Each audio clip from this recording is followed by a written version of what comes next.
Vince McMahon, tiens-toi bien. Aujourd'hui, c'est moi qui décide.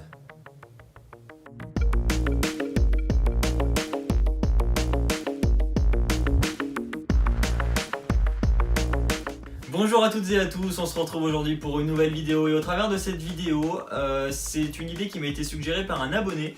Je vais réaliser ma propre draft 2018, donc on va appeler ça draft, Superstar Shake-Up. Je préfère le terme draft parce que c'est un terme quand même plus historique que Superstar Shake-Up, mais c'est la même chose. En gros, c'est la répartition des superstars entre les deux rosters, d'un côté Raw, d'un côté SmackDown.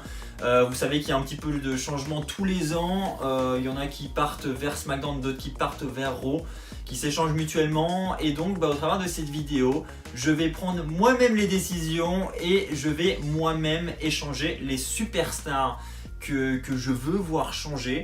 Donc c'est une vidéo aussi bien subjective, donc ce que j'ai envie de voir cette année, et aussi un petit peu pronostic. Voilà, j'ai pas été dans l'extrême, j'ai essayé de faire des choses à peu près logiques.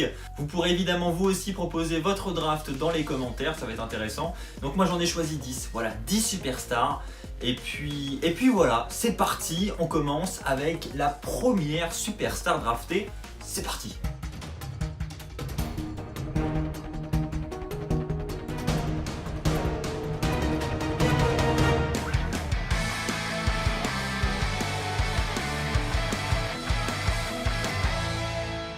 Premièrement, Seth Rollins qui part de Raw vers SmackDown.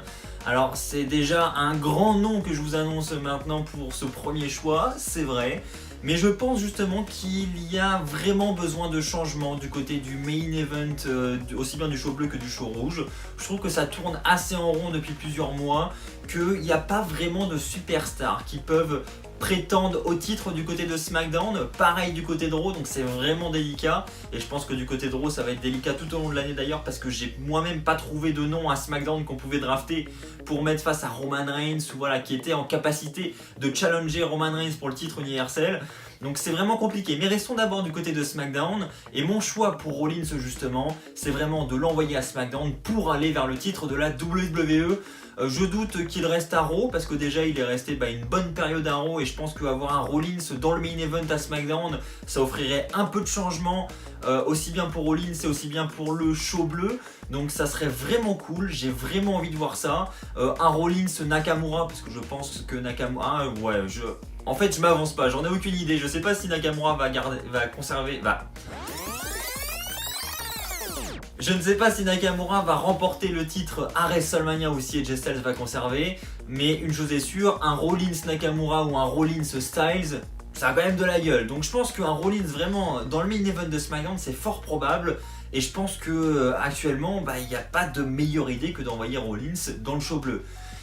Le garder à Raw, ça serait compliqué pour lui, et puis on pourrait rien lui offrir de nouveau. Un Rollins Reigns pour le titre universel, pourquoi pas? Mais après, ça donne quoi? Je me projette vraiment sur le long terme, et je pense que pour le long terme, Rollins à SmackDown, c'est cool.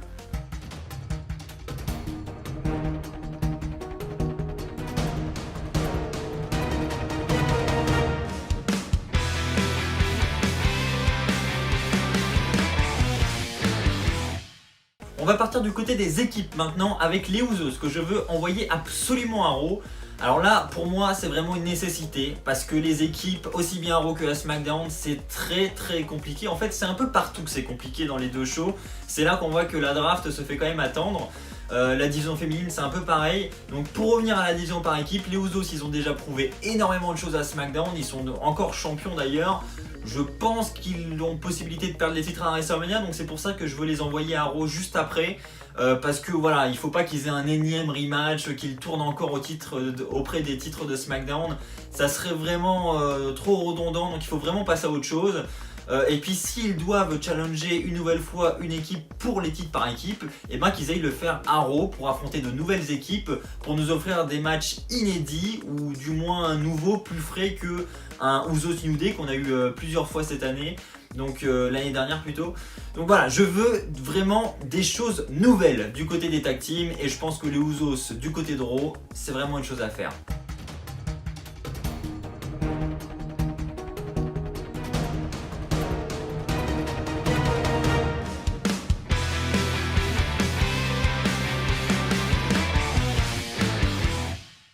Bobby Roode que je souhaite envoyer du côté de Raw. Alors pourquoi ? Bobby Roode, il vient de perdre son titre des États-Unis. Je doute qu'il le récupère à WrestleMania. Je doute qu'il les récupère les semaines suivant WrestleMania. Donc c'est assez compliqué pour lui cette période. Donc je pense que s'il veut bien se ressaisir et s'il veut avoir vraiment de bonnes rivalités et un bon avenir l'année prochaine, ça serait plutôt une bonne idée de l'envoyer à Raw pour qu'il ait une nouvelle chance pour un titre mineur, par exemple le titre intercontinental actuellement détenu par The Miz, qui sera probablement remporté par Rollins ou Finn Balor d'ici là. En tout cas, une chose est sûre, Bobby Roode, moi j'ai envie de le voir à Raw pour avoir un petit peu quelque chose de nouveau, même si je sais ça fait pas si longtemps que ça que Bobby Roode il est arrivé à SmackDown. Je le vois pas aller dans le main event tout de suite du côté de SmackDown. Donc en plus j'adore vraiment Bobby Roode, donc c'est pour ça que j'ai envie qu'il ait un bon avenir. Et je me dis, dans le mid-card de Raw, en tout cas pour l'année prochaine, même s'il ne peut pas atteindre le main event, là c'est inimaginable, au moins dans le mid-card de Raw, remporter un nouveau titre comme le titre intercontinental, ça serait vraiment très cool parce que moi je crois beaucoup en Bobby Roode.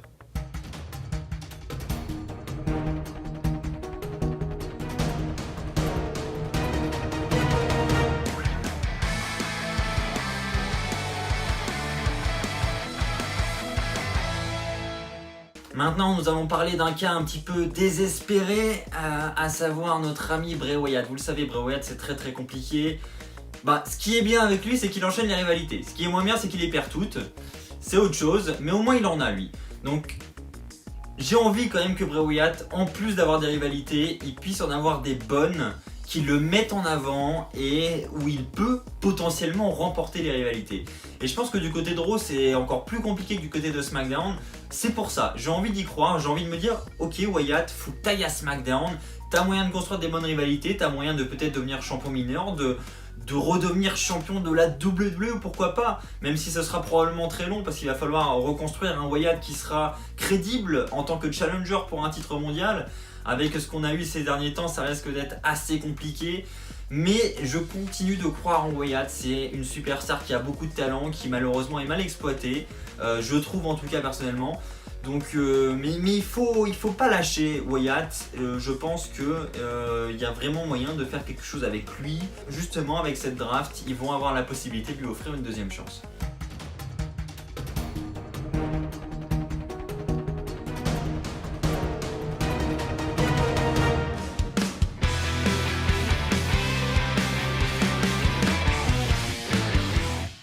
Allez, on va parler de la division féminine maintenant peut-être un petit peu avec Becky Lynch que je vois aller du côté de Raw. Alors je sais pas vous, mais moi je trouve que Becky Lynch est vraiment associée avec SmackDown.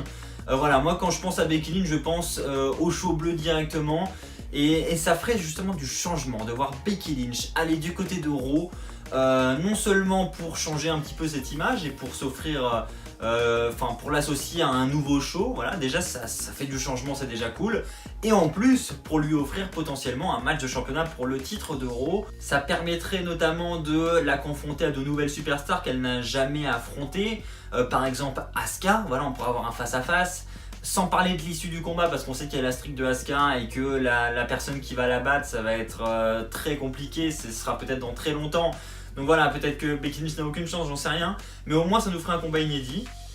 Ça remettrait Becky Lynch sur le devant de la scène parce que là on va pas se mentir, depuis plusieurs mois elle est quand même pas mal écartée. Elle a eu des petits spots sympas au Rumble, mais à part ça, voilà, elle n'a pas de match de championnat. Ça fait très longtemps qu'on l'a pas vu dans un match de championnat. Donc Becky Lynch du côté de Raw, ça serait vraiment cool pour la renouveler et puis pour lui offrir de nouvelles opportunités pour un titre mondial. Il pourrait faire la même chose du côté de SmackDown, c'est vrai. Maintenant ça serait le titre qu'elle a déjà remporté, donc pour moi ça serait plus nouveau de l'emmener du côté de Raw pour le titre féminin de Raw. Et puis en plus de ça, ça permettrait de renouveler le roster féminin, comme j'ai dit tout à l'heure. Je trouve qu'il souffre beaucoup en termes de répétitivité. Il faut changer tout ça, donc Lynch à Raw, c'est une bonne idée selon moi.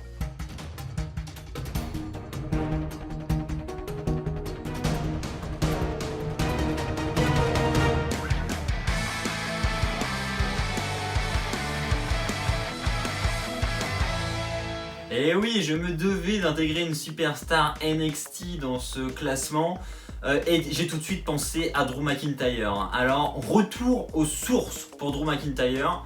On le rappelle, hein, il avait débuté du côté de SmackDown au début de l'année 2009 Et ça a été tout de suite un grand choc hein, du côté de SmackDown. Il a été épaulé par Vince McMahon à l'époque, qui l'avait annoncé comme son élu, The Chosen One. Et il y avait eu une grosse storyline par rapport à ça à l'époque. Donc c'était vraiment le petit poulain de Vince, c'est comme ça qu'il avait été booké. Et moi j'avais tout de suite accroché à ce gimmick, j'étais vraiment à fond dans le personnage à l'époque. Et depuis, je suis resté, je pas non plus fanboy, mais j'apprécie vraiment beaucoup Drew McIntyre. Je suis tellement content qu'il ait re-signé avec la fédération et qu'il soit de retour à la NXT, surtout qu'il a fait beaucoup de choses du côté du circuit indépendant depuis, donc il a encore amélioré sa notoriété. Donc c'est vraiment cool, je pense que ça va être très bénéfique pour la fédération. J'espère juste une chose, c'est qu'ils vont pas le foirer. Et qui vont pas, justement comme ça s'est terminé quelques années à la suite de ses débuts à SmackDown en 2009. Voilà, j'espère qu'ils vont le maintenir et qu'ils vont en faire potentiellement un champion du monde, parce qu'à l'époque, Drew McIntyre était prévu pour, en tout cas avait ce qu'il fallait pour devenir champion du monde. Et malheureusement ils sont jamais allés au bout et c'est vraiment dommage. Donc là j'espère qu'ils vont le faire, et je pense que s'ils veulent le faire, du côté de Raw ça va être compliqué, on va pas se mentir, le main event ça va être bouché, Roman Reigns, je pense Strowman, Samoa Joe peut-être, voilà, ça va être des gros noms, des gros gabarits. Je vois mal Drew McIntyre devenir champion universel, ou du moins défier le champion universel d'ici quelques mois. En revanche, du côté de SmackDown, avec un Nakamura par exemple ou un AJ Styles, le champion de la WWE, Drew McIntyre, AJ Styles, Nakamura, McIntyre, ça serait vraiment inédit, et je pense que ça peut être vraiment intéressant. Donc moi j'aurais plus tendance à dire que McIntyre ira du côté de SmackDown pour ces raisons, parce que pour moi le main event est moins bouché, et je pense que McIntyre ira directement vers le main event. Voilà, il va pas commencer en bas de l'échelle, je pense qu'il va directement monter au moins au milieu de l'échelle vers le mid-card, voire le main event, et le main event j'y crois. Donc McIntyre à SmackDown, il le faut.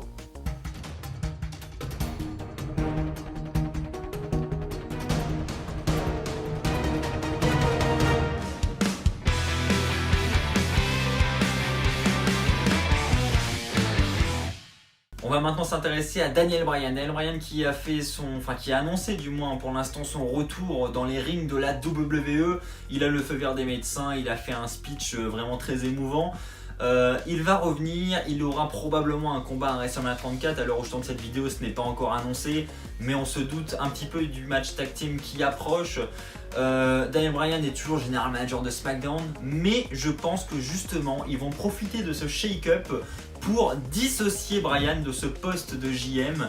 Voilà, on va entendre la musique de Bryan à Raw, et puis en l'occurrence Bryan ne pourra plus être JM de SmackDown puisqu'il sera à Raw, et ainsi Daniel Bryan pourra revenir à temps plein en tant que catcheur. Donc je pense que ça peut vraiment être une possibilité de le dissocier de ce rôle de JM. Et puis un autre facteur, il y a également The Miz qui est du côté de Raw. On sait que les deux ont eu des tensions pendant des mois et des mois, enfin du moins The Miz s'est foutu de la gueule de Bryan pendant des mois et des mois. Donc il y a vraiment moyen de mettre cette rivalité en place, et puis il y en a d'autres des rivalités. Enfin je veux dire voilà, en plus Bryan est un grand nom, on le sait. C'est un très grand catcheur, ça a haussé les audiences de SmackDown comme pas possible quand il a annoncé son retour dans les rings de la WWE. Donc je pense qu'en plus ils vont vouloir bénéficier de la notoriété de Bryan du côté de Raw, voilà, pour le mettre vraiment le plus en avant possible pour son retour.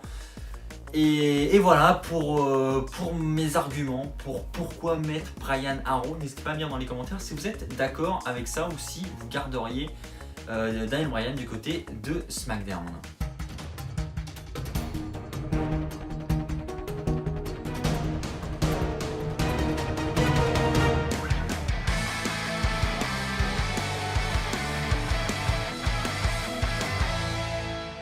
Comme je l'ai dit tout à l'heure, aussi bien du côté de Raw que du côté de SmackDown en matière d'équipe, c'est vraiment ultra répétitif les rivalités. Il faut vraiment changer tout ça. Donc les revivals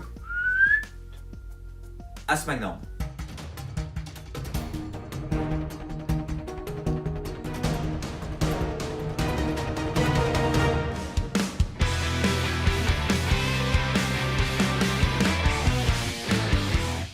Alors maintenant Baron Corbin qui est du côté de SmackDown, qui a foiré son cash, qui est devenu champion des États-Unis pendant une courte période, qui maintenant depuis ne fait plus grand chose. Il faut passer à l'action et changer tout ça. Donc Baron Corbin du côté de Raw, qui pourrait pourquoi pas devenir champion intercontinental, champion universel, je le vois difficilement, mais au moins relancer un petit peu sa carrière qui je trouve a bien souffert quand même en cette année 2017. Moi la perte du cash, je l'ai vraiment mal digéré pour lui. Je suis pas un grand fan de Corbin, mais quand même il faut reconnaître que son booking a été plus que foiré.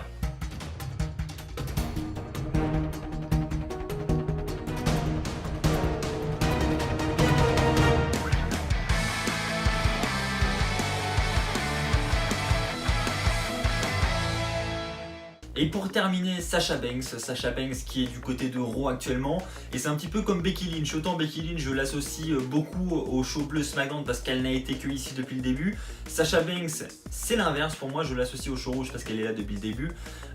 Et j'ai envie de changement justement, tout comme Becky Lynch, j'ai envie d'envoyer Sasha Banks du côté de SmackDown, avoir des rivalités avec des nouvelles lutteuses, des Naomi, tout ce que vous voulez, avoir quelque chose de nouveau au moins du côté féminin, et pourquoi pas avoir Sasha Banks avec le titre bleu sur son épaule, histoire d'avoir un peu de changement.